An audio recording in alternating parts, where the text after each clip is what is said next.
সুপ্রিয় দর্শক শ্রোতা, মডার্ন এগ্রিকালচার টক ইউটিউব চ্যানেলের পক্ষ থেকে আপনাদেরকে স্বাগতম।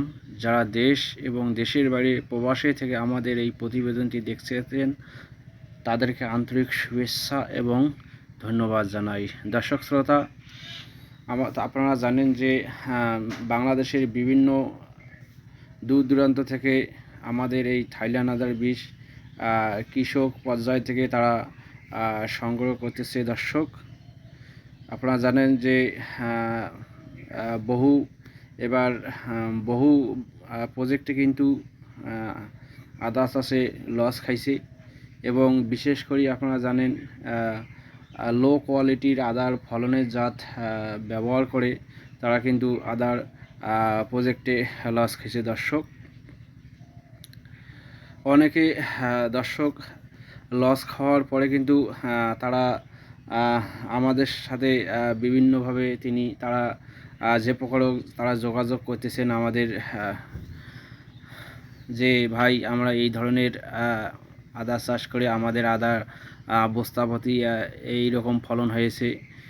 এটা তো অন্তত দুঃখের ব্যাপার যে আদা চাষ কিন্তু প্রচুর খরচ। দর্শক, আদা চাষ কিন্তু প্রচুর খরচ, কিন্তু বস্তায় আদা চাষ করলে কিন্তু একটা বিশাল আকারের টাকা খরচ হয়, বেশি করে যারা প্রজেক্ট লাগায়।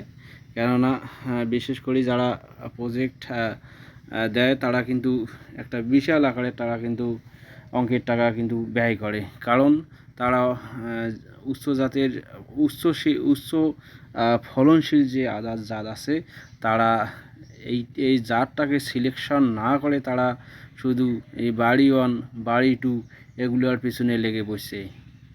আসলে আমি মনে করি তারা গাছ দেখি বস্তায় গাছ দেখি লেগে বসছে না আদার ফলন দেখি লেগে বসছে। দর্শক, আমরাও কিন্তু আদার প্রজেক্ট করি, কারণ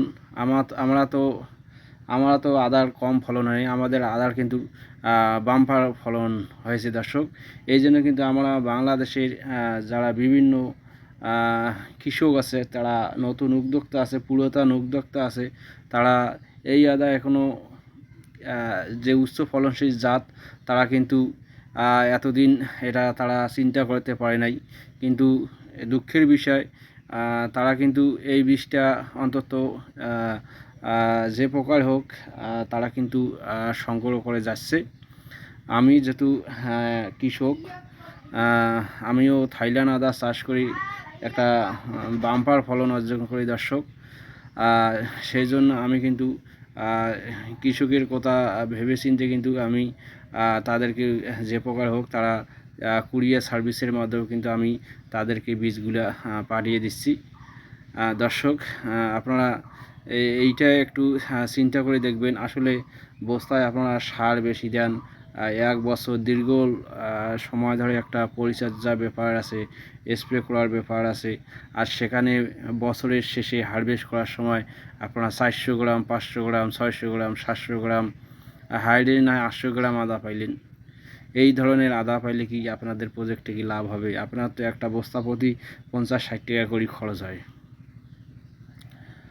তা দর্শক, আমরা আজকে মোটামুটি 3 জায়গায় এই আদাটা আমরা কুরিয়ার সার্ভিসের মাধ্যমে পাঠাবো। যেহেতু অনেক দূর দূরান্ত যাবে কৃষক পর্যায়ে, তারা হয়তো সরাসরি আমার এখানে আসলে কিন্তু মোটামুটি 1,500-2,000 টাকা খরচ হতে পারে। দর্শক, কিন্তু তারা খুব স্বল্প পরিমাণ টাকা পরিমাণ টাকায় বিনিময়ে কিন্তু তাদের বীজটা হাতে যাওয়া পৌঁছেছে। ধরে নেন দর্শক, কেন নিজে যাওয়া এসে একটা ব্যয়বহুল খরচ আছে, কিন্তু আমি কুরিয়ার সার্ভিসের মাধ্যমে দূর দূরান্তের কৃষকগুলো কিন্তু আমি এই উচ্চ ফলনশীল আদা, এই বীজ আদাটা আমি কিন্তু তাদেরকে পাঠানোর চেষ্টা করছি। দর্শক, মোটামুটি দর্শক আমরা এই যে তুলতেছি, এই যে আমাদের এখানে গর্ত থেকে আমরা তুলতেছি, তোলার পরে মোটামুটি আমরা এই যে এখানে পরিষ্কার করতেছি, এখানে পরিষ্কার করব। দর্শক, পরিষ্কার করার পর আমি মোটামুটি ওজন দিয়ে মোটামুটি তাদেরকে বিকেলের দিকে মোটামুটি আমি হয়তো বুকিং দিব। তারা অন্তত 3 দিন অপেক্ষা করলে হয়তো আমাদের এই বীজটা তারা হাতে পাবে। এইটাই দর্শক। তা অবশ্যই আপনারা যারা জাতটাকে সিলেকশন করতে পারেন এই দর্শক, আপনারা বিশ্বাস করবেন না এই যে থাইল্যান্ড আদার কীরকম একটা ফলন এরিয়া দেখুন।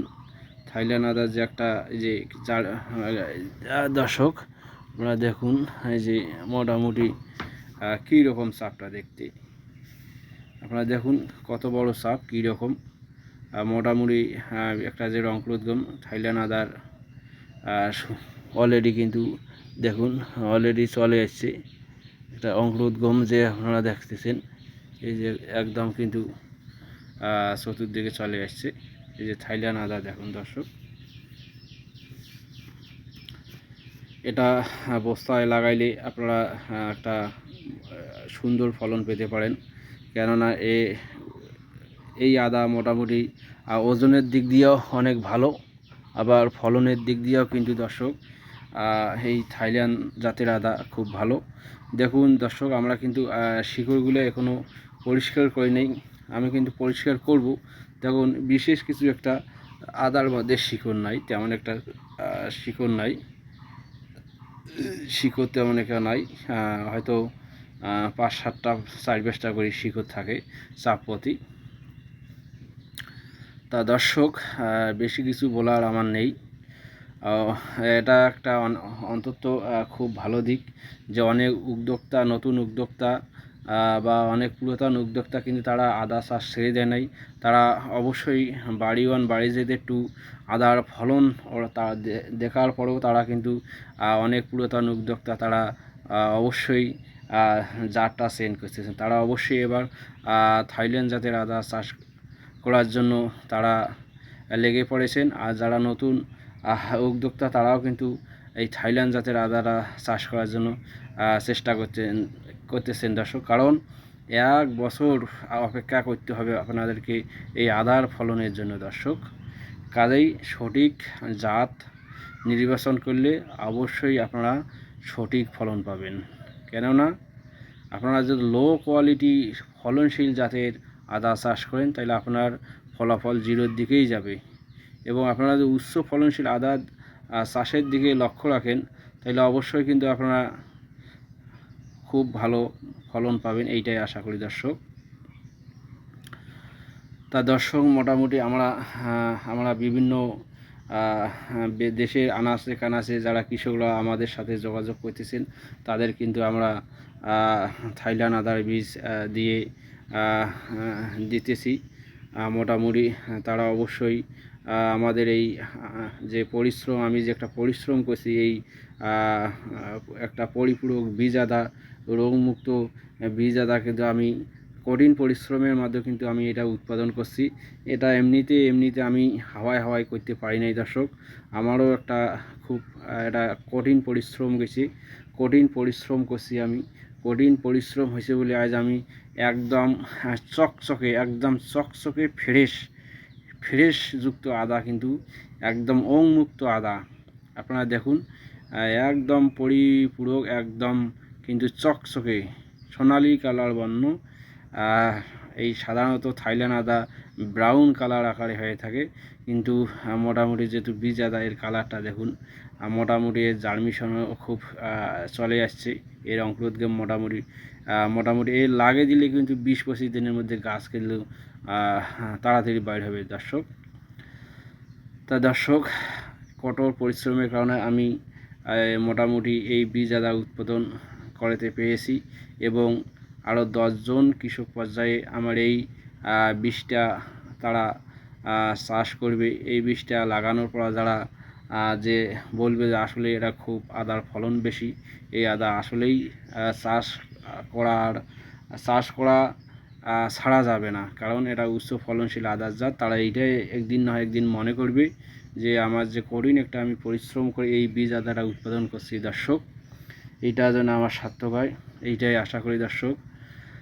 দর্শক অবশ্যই আপনারা যদি ভিডিওটা যদি অবশ্যই ভালো লেগে থাকে অবশ্যই লাইক শেয়ার কমেন্ট সাবস্ক্রাইব করবেন, এবং আপনার যদি অভিজ্ঞতা থেকে থাকে অবশ্যই আপনারা কমেন্ট করে জানাবেন। ধন্যবাদ দর্শক, ভালো থাকবেন সুস্থ থাকবেন এই কামনা করে আমি এখানে ভিডিওটি সমাপ্ত করছি দর্শক, ধন্যবাদ।